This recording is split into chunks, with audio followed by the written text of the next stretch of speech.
Welcome back to Next Phase Navigation. And I'm really excited today to have Jordan Taylor with me. She's my first guest, so this is my first crack at recording something like this. So here goes. As I said, I'm really excited to have her here today because I like to look at retirement planning as a whole life thing. You need your finances in order. That's one thing that everybody does. But you also need to have friends. You need a social circle. You need to have activities planned. And none of that is going to go the way it should if you don't have the health to live the life you want to live. So, Jordan has been working as a sonographer for 8 years. And in the middle of that, she went back to school to become a dietitian with the goal of preventing health problems instead of finding them, which is something that I wish I had taken more seriously many years ago myself. She went to the University of Saskatchewan and has since worked in both public health and in private practice as a bariatric nutritionist. She believes that health is something that no one should take for granted and sees nutrition as a very valuable tool in your health and wellness journey. Now, she's recently come back to sonography full time to take a unique opportunity with a brand new post secondary program, but will enter the private practice space again in the future. Now, she enjoys traveling and spending time outdoors. And congratulations are in order because she and her husband are having their first baby in January. So, congratulations, Jordan. Awesome, thank you. And welcome here. I do thank you for joining me today. And I'd like you to talk, obviously, about nutrition because I think that's a very important key to your health, as I just said. And health is key to enjoying the kind of retirement you want to live. So I thought we'd start off by maybe having you give us some just general advice around nutrition. What is some good advice for everyone to follow? Okay. Yeah, I think everyone, as soon as they turn to their health, they definitely think of nutrition right away because it's one of our modifiable factors for sure. Right, It's something that we have a little bit of control over. right. And at times, I actually think that people give nutrition too much power. Oh, They'll kind of leave it, and the biggest thing that influences our health is our genetics, our environment, and our social status, but it doesn't okay. mean that nutrition is not valuable. So, in talking about all this, I want to make sure that I'm never saying that it's someone's fault if they got diabetes or they got heart disease or Thank you they for that because I'm a type 2 diabetic for several years now. Yeah, and I think that sometimes when especially in retirement, this is a time that comes up when lots of different chronic diseases or things like that can kind of rear their heads, which is unfortunate because it's also the time that you want to be out traveling and enjoying your life, right? Right. And I think there can be a little bit of guilt and maybe like personal responsibility over like your nutrition piece of that. Well, and to an extent there is, we do need to keep our nutrition in mind, but I just want to say that like largely a lot of our chronic disease burden is genetic or environmental or based on things such as our finances or stress or other things that are out of our control. However, I do like to flip that script though and then say like what can nutrition control, right? And I think yeah, at times we give it too much power. We think it can control everything. And at times I think that can be overwhelming. And then we just kind of give up and don't let it control anything, if that makes any sense at all. So, yeah, just in saying that, yeah, I never believe that somebody's gotten that way from poor habits or it's all their fault. And so I think that's just an important thing to think of right away. But yeah, so when it comes to nutrition, like what can you actually do to be healthy? And in my private practice experience, what I found was that, like, I worked as a bariatric nutritionist, so I truly helped with weight management, Okay. especially for overweight and obese populations. And with that comes like different chronic diseases as well, such as diabetes or heart disease or things like that. Right. And I think the minute that you get a diagnosis like that, you start to think like, what can I do? What can I do? What can I do? And The fact of the matter is there's no magic pills or solutions. It's just it boils down to general healthy eating principles. And I Okay. think that that's the tricky part is that everyone thinks that there's this certain way to eat, Right. whereas it's more just there's general healthy eating principles that will really support general healthy eating, eating for children, eating for pregnancy, eating for chronic disease, just eating for general health. It all boils down to the same principles with a few little things for different disease states, especially for bowel conditions, but for most things, kind of the same. So what are those? I first of all like to think about focusing on nutrition by addition. Oh, okay.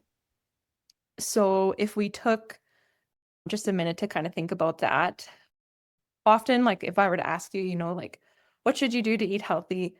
People often turn to cutting things out right away. They're like, Right.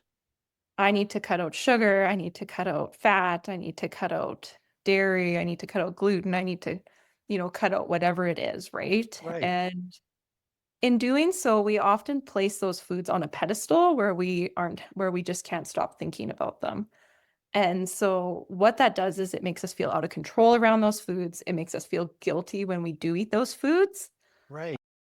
So I really like to think about focusing on what we can add to our eating pattern because there's all these amazing foods that are available to most people that can really help us become healthier. So, looking towards that, I like to think about a couple different things.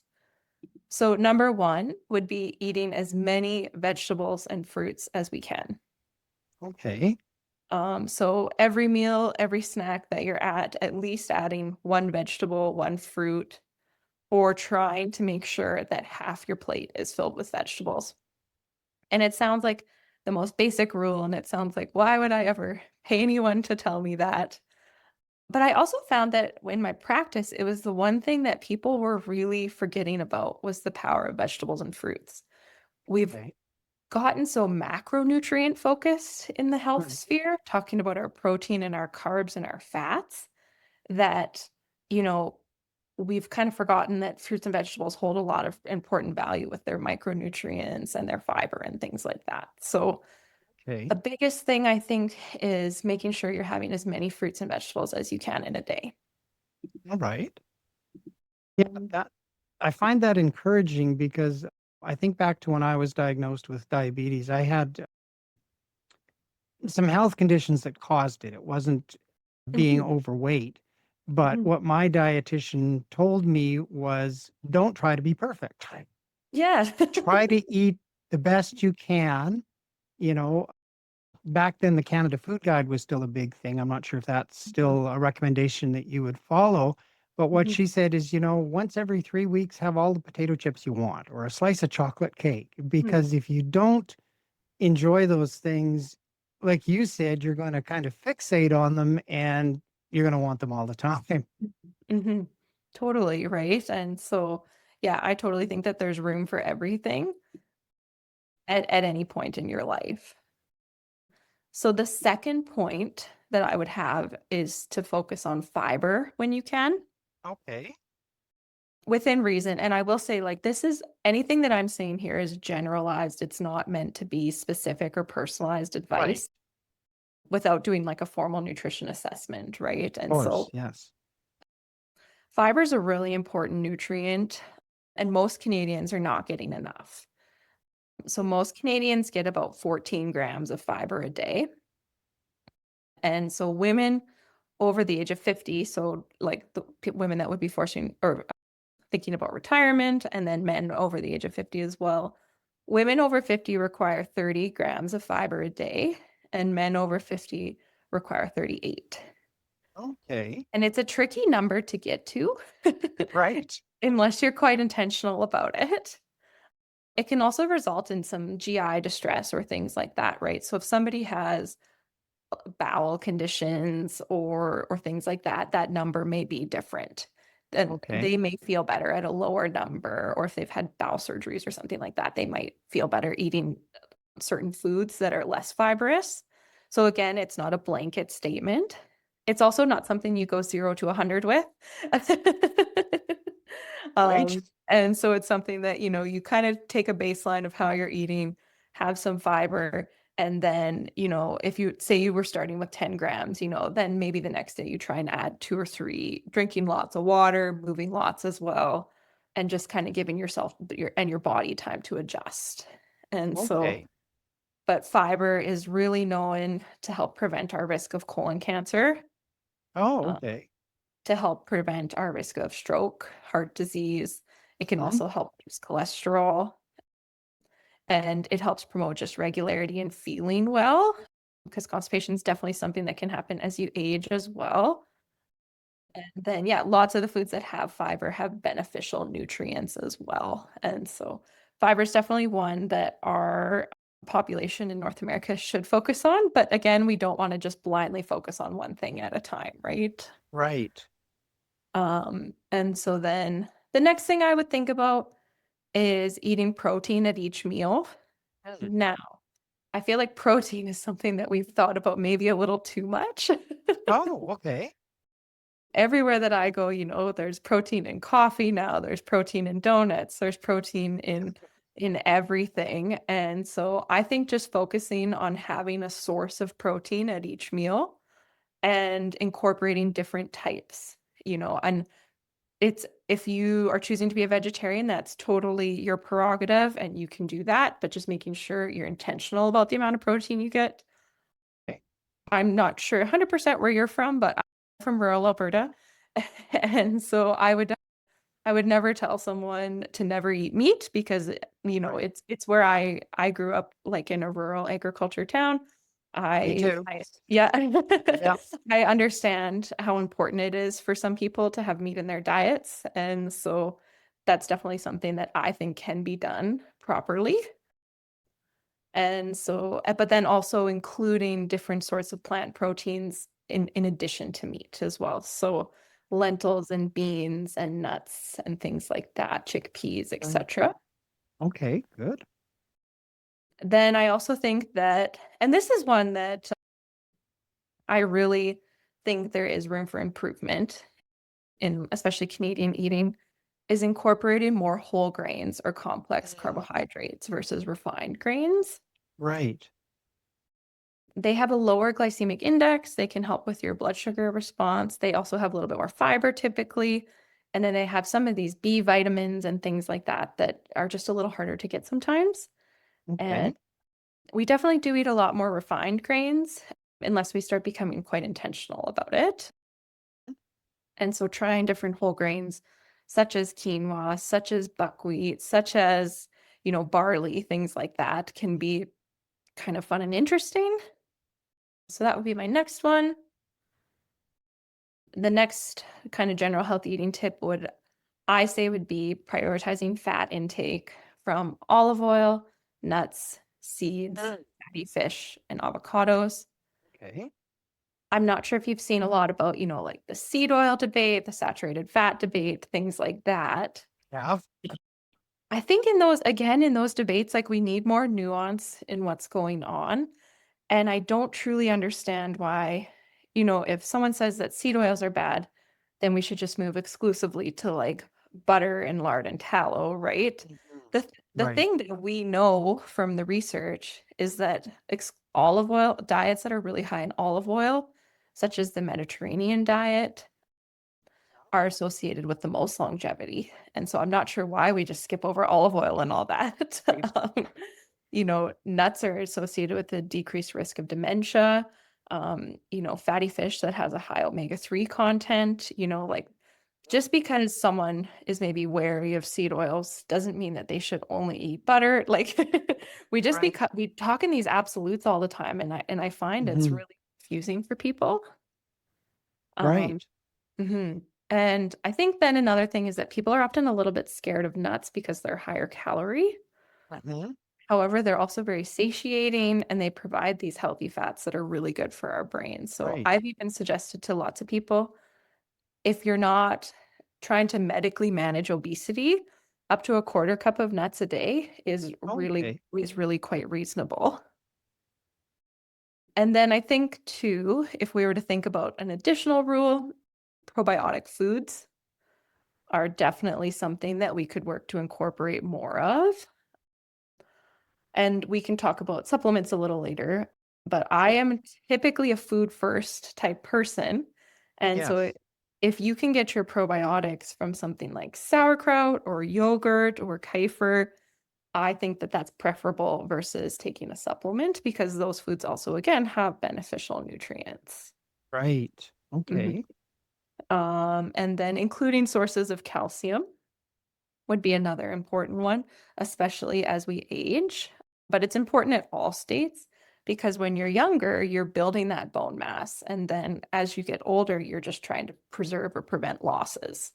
Well, And so I'm definitely a pro calcium person.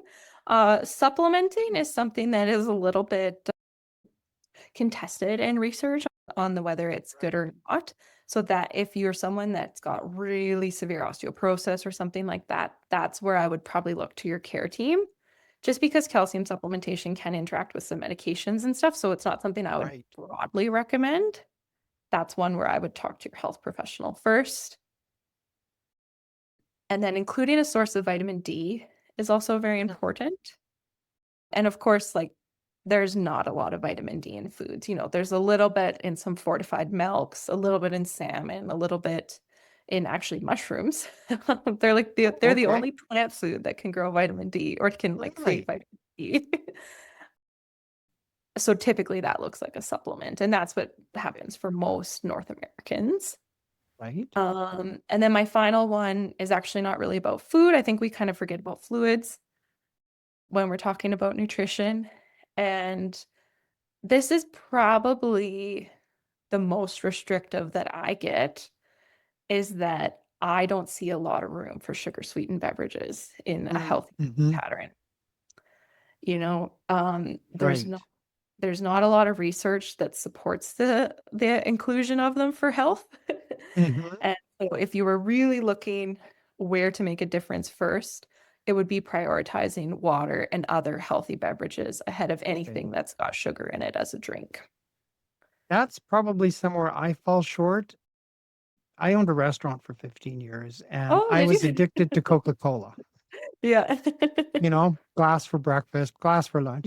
As a diabetic, I replaced it with diet soft drinks, Yeah, yeah. which I know there's still some issues around that it's not healthy. It's just not quite as bad for you from my understanding. And I do need to drink more water. I'm getting better, but I do need to drink more water. I know. Yeah, I would tend to agree with you, right? Like, do I think that there is some interesting research out there that talks about, diet sodas and sugar Mhm. substitutes and things like that? Of course. Are they as good for us as maybe we once thought? Maybe not. Right. Right. However, I also like to You're look at the breaking my context. heart. But I like to look at the context, right? Like, I think from Yeah. a harm reduction standpoint, it's much better when someone has diabetes to have Yeah. a diet soda versus a like pure Coca-Cola. Right. Will this statement live up in 2 years, 3 years? Who knows? But Right. at that point, I'll take it back. Right. More water. More water. Right? I think you're always safe with that. But yeah, drinking water, but it doesn't just have to be water, herbal teas, green tea, Okay. um, different coffees and things like that. Milk is good too. Just, like you can flavor change it up as much as you'd like, but just trying to keep that added sugar number down quite a bit. And so, Right. mhm, Maybe if I could take a little bit of a left turn here. mhm, I know a lot of people that are lactose intolerant mhm, and they are drinking the alternative mhm. milks, almond milk, coconut milk, that kind of thing. And I've heard mixed reviews on that. I guess the jury is maybe still out. I don't know, but do you have any thoughts on drinking milk alternatives? What have you heard? Maybe I'll ask you that first. Um, well, coconut in particular, I've heard that there's an awful lot of unhealthy fats in coconuts. It Mhm, was a fad a few years ago, and then the medical experts kind of came and said, no, it's really not that good for you. mhm, And just heard different things in particular about almond milk, that it is healthy, it isn't Mhm. healthy. I guess if you're drinking 4 liters a day, nothing's healthy, Mhm. but just any thoughts or advice there? Yeah, I do tend to steer a little bit away from coconut milk because of the Okay. fat content that's in it. Right. Um, but I think that someone else might, come to you and say, well, they used to say dairy fat was bad and we had to go low dairy fat. And there's been some Right. interesting research that's come out that's maybe thinking a little bit less that way, thinking that Okay. maybe more dairy fat is okay at times, depending Mhm. again on your chronic disease burden and things like that. Right. Yeah, I would steer away a little bit from coconut milk as like your main source of milk. Mhm. Um, I don't have any concerns with someone having almond milk or cashew milk or rice milk or things like that. Right. I think what you should look for is looking at what milk used to have in it, Mm. calcium, vitamin A, things like that, and Right. just making sure that maybe that if that is going to be a source of your calcium or your vitamin A, that maybe your plant milk is fortified with Okay. it. So fortified means it's added to it.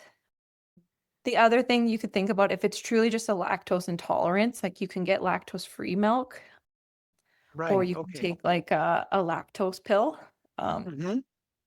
which is like both reasonable options. I think no one is likely consuming so much that it's going to become a problem either way, or it's their main source of nutrition, but probably the main nutrient of concern would be calcium. So just seeing if there's like a fortified option.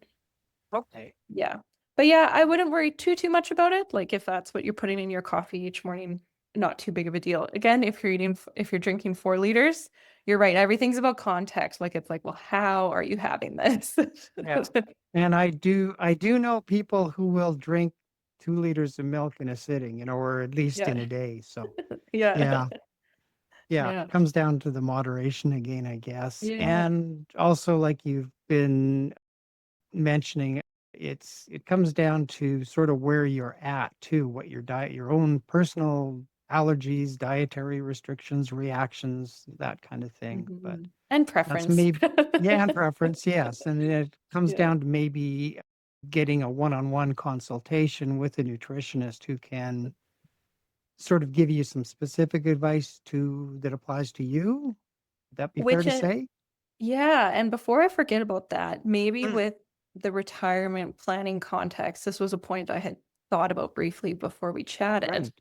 was if you know you're retiring within a year and Mhm. your employee health plan has like benefits, Ah, I okay. would look in to see, like what are the benefits? And not every plan has coverage for dietitians and Right. that's a different thing. But, looking in to see, do you have extended healthcare benefits where you might benefit from seeing a dietitian? Because if it's free to Right. you, that's awesome. Um, Right. from a private practice context, or if you don't have extended health benefits, you can always go to your doctor and just request a referral to like an Alberta Health Services dietitian.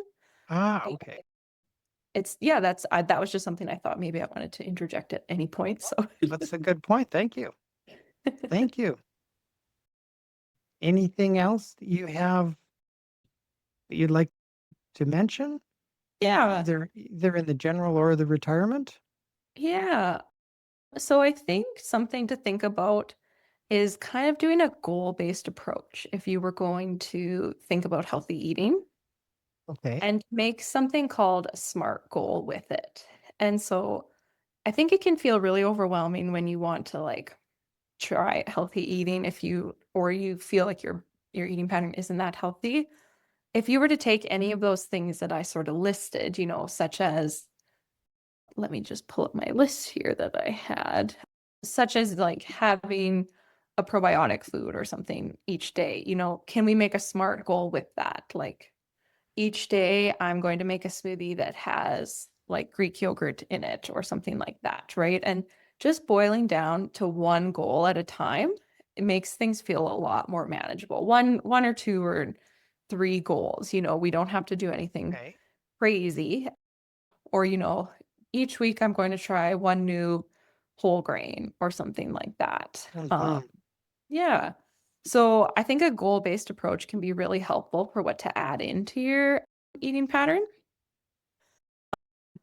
But when I also like to think about like a nutrition pyramid of sorts, and not like the Canada's Food Guide, like old pyramid, Right. but more so when we're looking at these goals, it's sort of best to start with a base. So if we had a pyramid here, and the bottom of our base could be adequacy.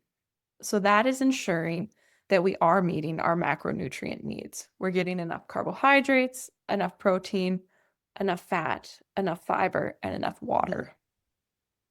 And so once you're ensuring that you've gotten that, then you can move up the rung to making sure you know that you're getting your micronutrients that you might need. So some important ones as we age would be our calcium, our omega-3s, our iron, and our protein for sure is, Okay. even though that's a macronutrient. And then beneficial foods as well. That's a good time to incorporate beneficial foods. And so what I mean by that is like if you eat broccoli, let's say, there's some well-known cancer fighting properties of broccoli, Okay. right? And so thinking about what sort of benefits you're looking for in your foods, or that's where I would look to berries. They have lots of antioxidants and things like that. So maybe you've been having lots of salads with like iceberg lettuce. Is it time to kind of switch to like a darker green to get more of your folate and things like that? And so looking as to where you can really maximize sort of the health potential of your foods. And then once you have that base, that's when you start to limit your foods.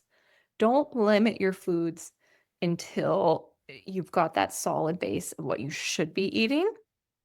And so then when we limit our foods after we've established that base, there's less restriction, there's less guilt around it, and things like that. Right. And so you're like, well, what foods should we limit? And I do have a little bit of a list. Okay. Obviously, sugar is not something that we want to have too much of in our Right. life. However, again, I still feel like it's valuable because it helps us to eat. Like, you know, plain yogurt is okay. Plain yogurt with a little bit of honey is better, in my opinion, right? And so, Right. muffins without chocolate chips just don't seem to live for me, those sorts of things, right? But there is Right. certain that we should limit, okay? Ultra processed foods would be the number one for me. Right. Um, so those are things when you go to the store and you just think, I didn't even know this would stand up in things. So all those ramens and flavored things that we aren't even sure are food kind of thing. Right. So yeah, ultra processed foods would be the number one to limit. That also includes your soft drinks and your juices and things like that. The number two for me would be deep fried And foods from restaurants and things like that. There's not a lot of nutritional value in it. They are certainly tasty. But if you're looking at your eating pattern and you're seeing 1 to 2 to 3 to 4 deep fried things in your eating pattern a week, that might be too many. right. Yeah, so fast food, I see very little room for it in people's lives, even though our food environments have made it extremely attractive and convenient to have. Yeah. And then alcohol would be the other one that I would Okay. think about limiting. Um, Right. and so there's a couple reasons for that. Number one, alcohol is carcinogenic. So it is responsible for about 7 different cancers. Oh, wow. Okay. And they've updated some of the safe drinking guidelines specifically to include how much it increases your risk for breast cancer. And And so now low risk drinking is about 1 to 2 drinks per week. And moderate drinking is anything under 6. And then like excessive drinking is over 7 drinks a week. And so they've adjusted those risk factors. Now, that being said, alcohol does have a social and enjoyable component for people. So I have backed off a little bit on that advice at times because I do see value in social connection as well, which is what food and eating and having a glass of wine with your pasta right. can do for people. So I've backed off on that a little bit, but just kind of, it is something that some people need to evaluate is, how much am I drinking? And then, it's obviously weight promoting as well. Right. Right. Um, so that's sort of like, yeah, if I were to start with the nutrition goal would be what can I add in? I'd build that base and then I would limit foods after that. I think Wonderful. retirement is a really good time to get back to cooking too. Good Uh, point. Good point. in my practice, I found that the hardest people to counsel were the people that were maybe 45, 50. They maybe still had kids, they were running around, they were maybe starting to look after aging parents. They had both people had full-time jobs most of the time, right? And Yeah. there was so many clients where I thought like, no kidding, like, I'd kind of do this test of like, do you have time to hard boil an egg? And if Right. they genuinely didn't have time to hard boil an egg, I would say, like this might not be the season for this. Like you might not be ready for this because Okay.